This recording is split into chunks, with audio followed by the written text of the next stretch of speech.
A defection and a leak expose Chinese espionage and social control operations. Data aggregation and enrichment seem to underlie a big inadvertent data exposure. Something seems to be up in Kazakhstan's networks. The US FCC takes a swing at Huawei and ZTE. Russia moves closer to its desired internet sovereignty. A Chuckling Squad member is in custody. A spy goes to prison. Cyber hoods do time. And the rats are up to no good in Estonia.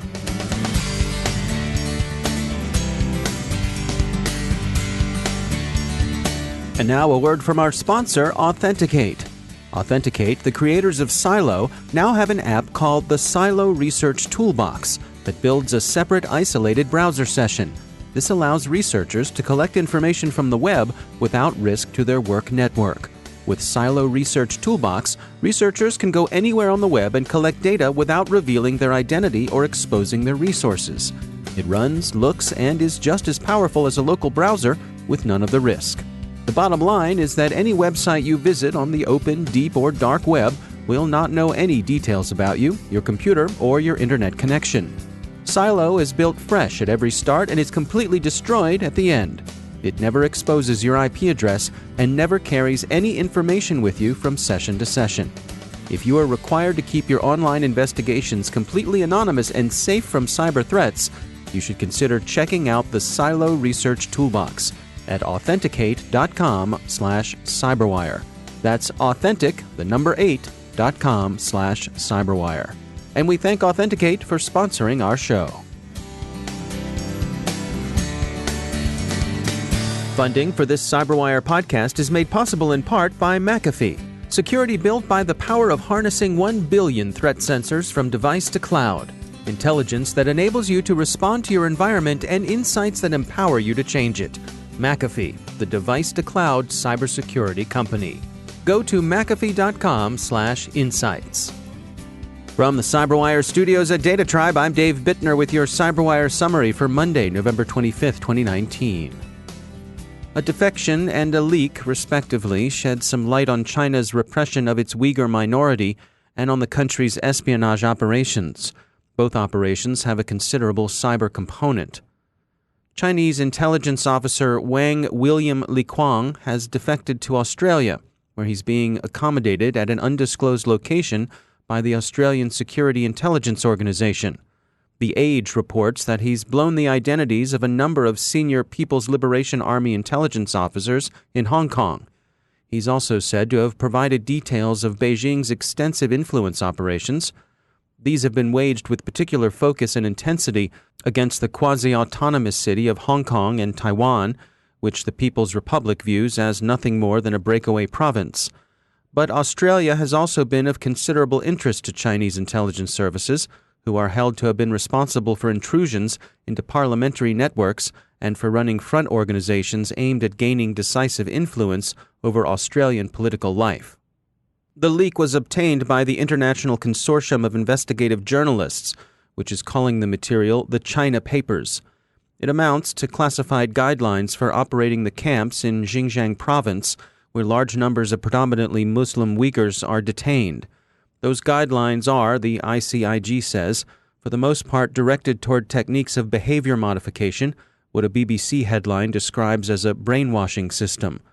The China Papers also include classified briefings that describe techniques used to identify Uyghurs for surveillance and detention.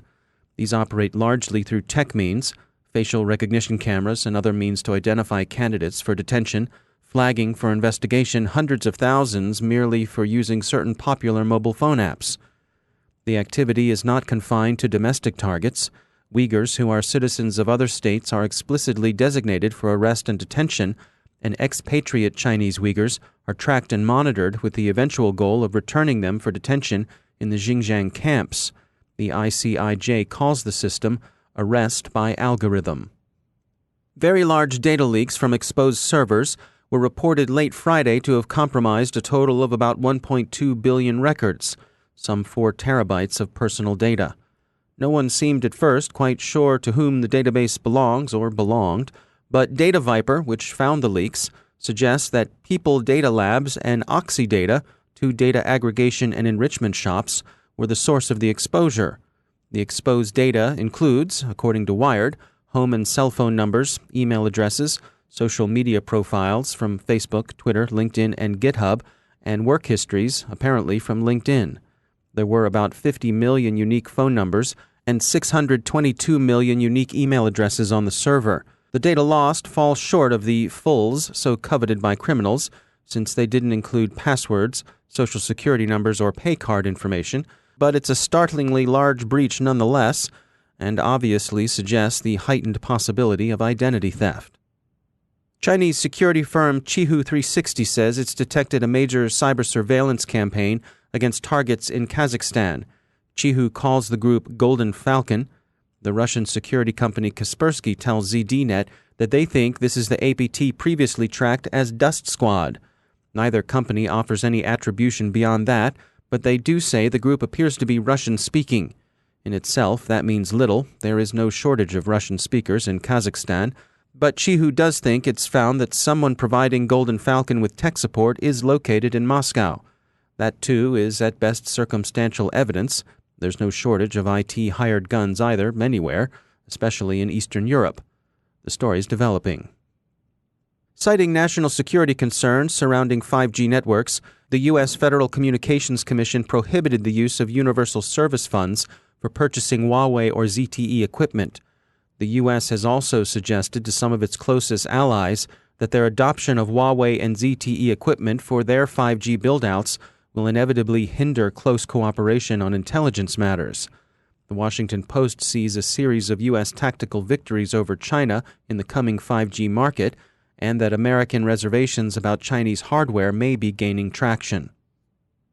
Russia's Duma has banned devices that don't come with certain preloaded Russian software, computing reports. The law will go into effect this coming July. You are not actually going to be required to use the software, but any laptop, phone, or tablet you buy will have to come with it, out of the box, or it's no deal. The new law is generally seen as a further push toward Moscow's aspirations for Internet sovereignty. The government will use the next few months to work out exactly what software it wants to appear on every device sold in Russia. No serious observer sees this as anything other than a move to install tools that will enable the organs to see or control what goes on in every device. Louisiana's recovery from the Ryuk ransomware infestation that afflicted the state government's systems is proving more protracted than officials hoped or expected, as, according to KATC, Governor Edwards on Friday declared a state of emergency. The Office of Motor Vehicles, whose service disruption has particularly irritated citizens, is now expected to remain offline through Monday, WWL-CBS4 reports. Former CIA officer Jerry Chun-Shing Lee, who took a guilty plea to a single charge of conspiracy to provide national defense information to a foreign government, has been sentenced to 19 years in prison. The foreign government in question is China's. Mr. Lee was arrested by the FBI about 2 years ago. An alleged member of the Chuckling Squad, the clowns who SIM-swapped Twitter boss Jack Dorsey's account to distribute bomb threats, racist messages, and anti-Semitic material, has been arrested. He's a minor, and his name is so far not known. The Santa Clara County District Attorney's Office in Silicon Valley is handling the case. The motivation is unknown, but probably wasn't financial, just the now sadly familiar quest for online glory. Alexei Burkov appeared Friday in the U.S. federal court for the Eastern District of Virginia, a court known as the Rocket Docket for the dispatch with which it handles its cases, where he entered a plea of not guilty to charges of computer intrusion, identity theft, and other forms of fraud. The 29-year-old St. Petersburger arrived in the U.S. from Israel on November 12th. Mr. Burkov is alleged to be the impresario of Card Planet and a second unnamed forum where the elite could meet to swap insights, do some chest thumping, and trade contraband. We should mention that Mr. Burkov is entitled to the usual presumption of innocence, and so on. No longer entitled to such presumption is one Stanislav Vitalichisov, a Russian national arrested in Barcelona in 2017 and extradited to the U.S. in 2018. He was sentenced last week to 4 years in a U.S. federal prison. After he completes his sentence, he'll also serve 3 years of supervised release and will have to pay a $50,000 forfeiture, as well as nearly $500,000 in restitution. Mr. Lisov, who this past February entered a plea of guilty to one count of conspiracy to commit computer hacking, was the proprietor of the NeverQuest banking Trojan. NeverQuest, also known as Vautrak and Snifula, is thought to have been responsible for $4.4 million in damages, according to the Hacker News. Finally, we've all heard the entertaining but questionably relevant observation that squirrels are a greater threat to the power grid than hackers are. But attacks on Ukrainian electrical utilities around Kiev have somewhat muted this particular mot, but statistically it retains a degree of truth. Squirrels getting into transformers have blown out more power service than have hackers. Of course, the squirrels have been at it longer, for well over a century now. Anywho, add another rodent to the rogues gallery. Over in Estonia, it's rats, and that's rodents, my friend, not remote access Trojans. They've been chewing on the power cables of one of the most highly connected countries in the world, and they're probably up to it in other places too. Get yourself some rowdy dogs, Talon. That's what we've done.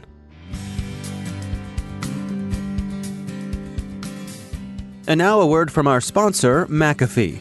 Ideas don't come for free. Budgets are begged for, long hours are required, the months, maybe even years of research, the sheer human effort of it all. The changes, the revisions, the reworks, the results, the adaptation, the innovation, the collaboration, all lead to the final moment when it pays off. And it's perfect.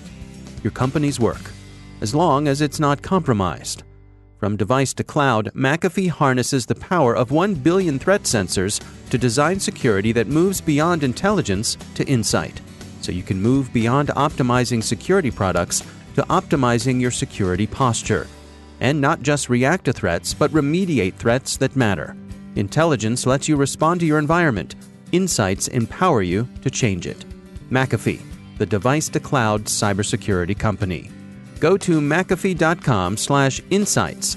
That's McAfee.com/insights. And we thank McAfee for sponsoring our show.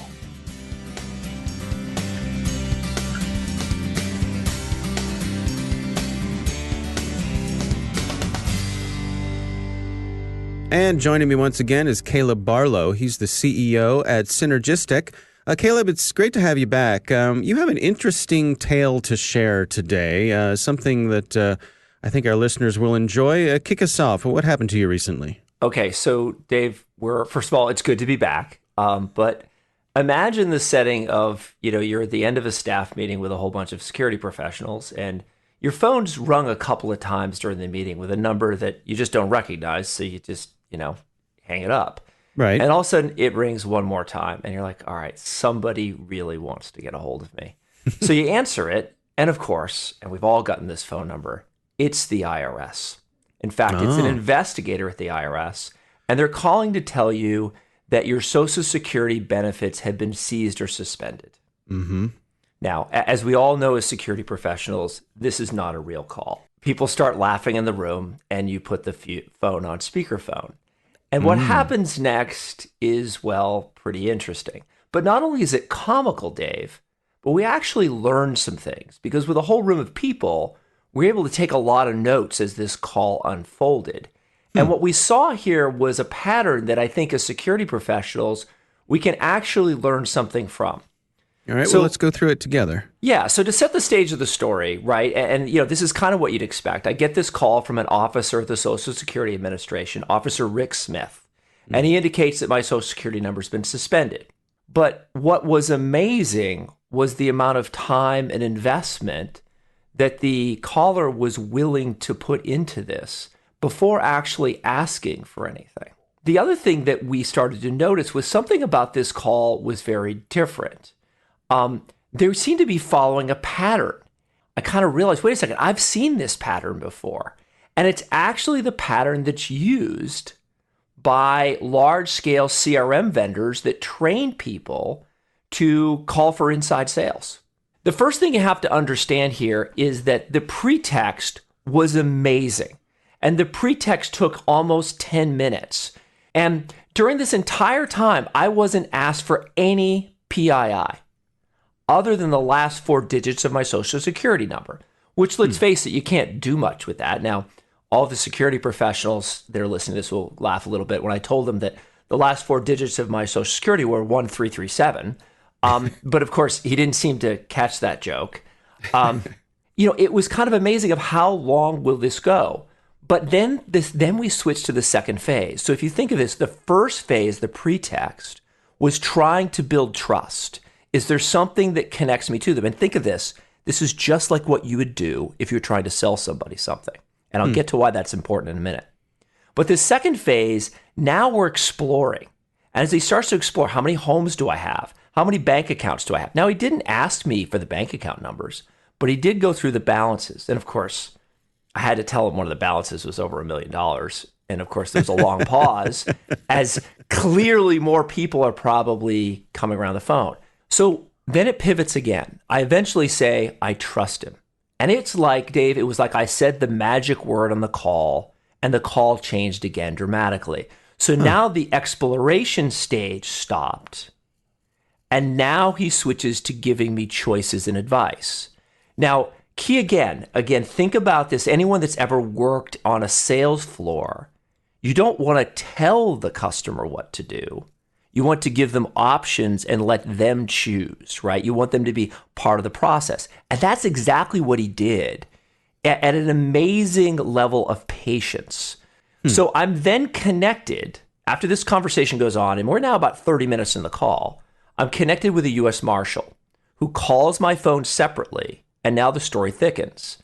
And they're incredibly patient. Why I'm just a complete pain in the backside as they walk through options, asking me to pick. And this U.S. Marshal, which I later looked up, he gave me a name, Jeff, and I won't say the last name. It turns out actually is a real U.S. Marshal. And they were spoofing the actual number from the U.S. Marshals Service. So they obviously picked that up on the web.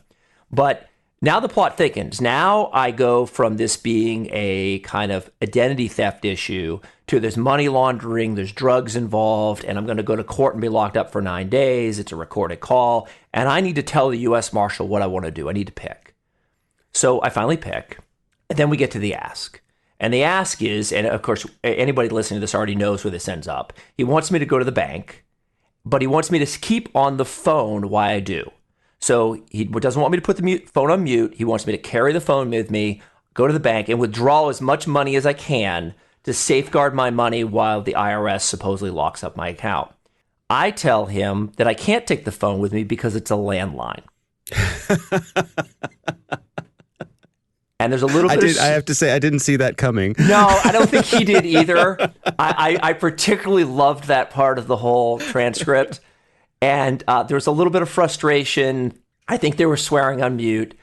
But I finally talked him into letting me hang up the phone, go get the money, and then he'd call me back in an hour. And that's kind of where this landed. And he did actually call me back. I just didn't have the time for it, didn't answer. Yeah. The other thing that strikes me is that at no point did they turn up the heat on you. They were killing you with kindness here. Absolutely. The minute I said the word trust, man, did the whole call change. Now, here's where this gets really interesting. So if you think about this story, he starts by identifying with me and then connecting with me, right? And only after we've connected a bit, he's talked through what the story is, he's explained to me what the problem is, he's there to help. Then does he start to explore? He starts to ask about my driver's license, my car, my bank accounts.